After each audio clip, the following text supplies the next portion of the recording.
Hello, welcome to another mini blog. তো কঙ্কালীতলায় পুজো দেওয়ার পরে আমরা চলে এসেছি পাশের একটা শিব মন্দিরে, কাছেই প্রায়। তো ওইখানটা একটু পুজো দেবো আর ঘুরবো, ঘুরে তারপরে পাশের সাইড সিনগুলো ভিজিট করতে যাবো। যেহেতু আমরা পুজোর সময় গেছিলাম, তো রাস্তার পাশে প্যান্ডেলটা দেখলাম আর দেখো কি সুন্দর ঠাকুর। এই গাইড দাদাকে নিয়ে নিয়েছিলাম। আর এই জায়গাটাতে লোকাল গ্রাম্য মহিলাদের স্বনির্ভর করার জন্য কাঁথা স্টিচ, বাটি প্রিন্টে কাজ শেখানো হতো, কিন্তু করোনার জন্য ওটা বন্ধ। এখন আমরা যেটা দেখছি সেটা হলো দেবেন্দ্রনাথ ঠাকুরের বাড়ি। এরই পাশে আছে দেবেন্দ্রনাথ ঠাকুরের প্রথম বাড়ি। এখানে দেবেন্দ্রনাথ ঠাকুরের ব্যবহৃত জিনিসপত্র, আসবাব সবকিছু মিউজিয়ামের মতো করে রাখা। করোনার আগে এগুলো সব খোলা ছিল, কিন্তু করোনার জন্য বন্ধ করে দিয়েছে।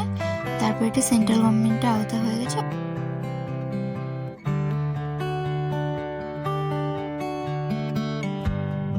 এরপরে আসছে আলাদা একটা টুইস্ট, দেখাবো তোমাদের নোবেল শুরু হয়েছে কোন ঘরটা থেকে। এই যে এই ঘরটা থেকে নোবেল। চলো, গল্প করতে করতে 1 মিনিট হয়ে গেছে।